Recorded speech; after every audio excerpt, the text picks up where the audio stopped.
Okay, let's work together on problem 9.5.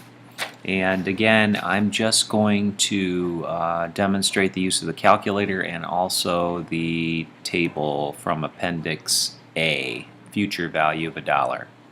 I'm not going to be doing the formula. However, I did put it down here in the bottom for you to look at, so that you know this is future value equals the present value times 1 plus I to the n. And you'll learn more about those in just a minute.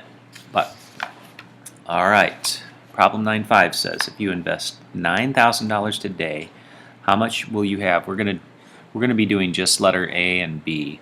If you'd like to do C and D, I'll give you the answers to those after, and you can check your work. But if you invest $9,000 today, how much will you have in 2 years at 9% interest? That's letter A.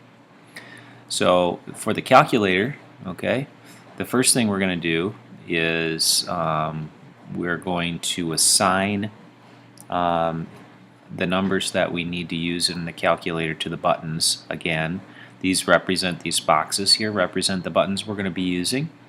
And in our case, A, letter A, if we invest $9,000 today, all right, so $9,000 in our case is our present value. That's today's dollars, $9,000. If we invest $9,000 today, how much will you have in 2 years? Remember, n is the number of periods, so we're going to use 2 for n at 9% interest. Okay. Do you see anything about payments here? Are there any payments being made? No, so we're going to 0. And future value is what we're trying to solve for. So we'll compute that. Use the compute button. Alright, so let's get our calculators out, and the first thing we're going to do is turn them on and then clear all of our time value of money information by doing this here.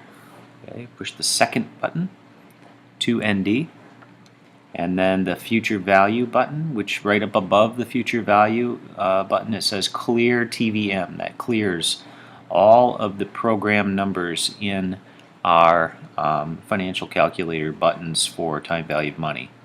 So it clears anything that might have been left from previous calculations in these buttons, which are programmable buttons.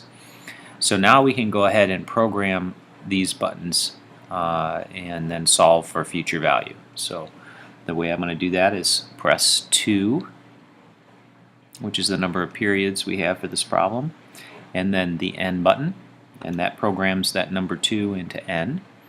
And then it's at 9%, that's IY. So I'm going to push 9 and then IY. And our present value is $9,000, so I'll type $9,000 as present value. And there are no payments. This is not an annuity. That's when you'd use the payment button. So 0 and then PMT. And now future value is what we're trying to solve for, right? If you invest $9,000 today, how much will you have in 2 years at 9%? So I will compute. I'll push the CPT button and the FV button, and I get 10,692.90, and that's negative on our calculators. And the reason for that is if I deposit or add $9,000 today, in 2 years at 9% interest, I can take out 10,692.90. That's how much I'll have. So again, one of these numbers has to be negative. Let's say I'm paying in. I could turn this one 9,000 negative, and then this would end up being positive on my calculator. But in this case, that's how much I can withdraw from my account after 2 years at 9% interest. Okay? So we can do the same thing for letter B. Let's take a look at letter B. It says If you invest $9,000 today, so my present value is $9,000. There are no payments. We're not doing an annuity here. This is just calculating straight future value. In 7 years, which is N, number of periods, at 12% interest, that's IY, the amount of interest, what's my future value? So again, I'm going to always, remember always, clear my time value of money buttons. So I'm going to push second and clear TVM. And then I can type the number 7 and push the N button. That programs 7 into N. And then 12 and the IY button. 9,000. And the PV button, 0 for payments.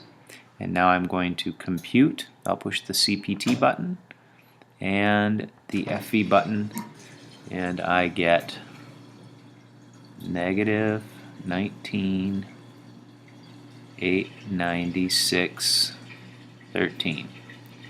So if I deposited $9,000 in an investment earning 12% interest over 7 years, I can withdraw $19,896.13.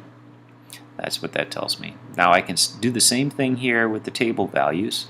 If I look at Appendix A, future value equals my present value times, which is 9,000, and for both of these it's the same thing. Now I have to look up the table values. So in this case, the table value on Appendix A will be for 2 periods, so that's my column, 2 periods, at 9% interest. Alright, and when I look, that's 1.188. So I can do that math. Okay, this is based on 2 periods at 9% interest. And this one's going to be 7 periods at 12% interest. And 7 periods at 12% interest gets me 2.211. So let's go ahead and do that math and see what that comes out to be. 9,000 times 1.188 equals, this will be 10,692. And 9,000 times 2.211 equals 19,899. All right, and you can see they're quite close to what we calculated here with the calculators. So my guess is they're correct. You can do the rest. Let's see, we have C and D here, and I'll give you the answers. C and D, and the solutions.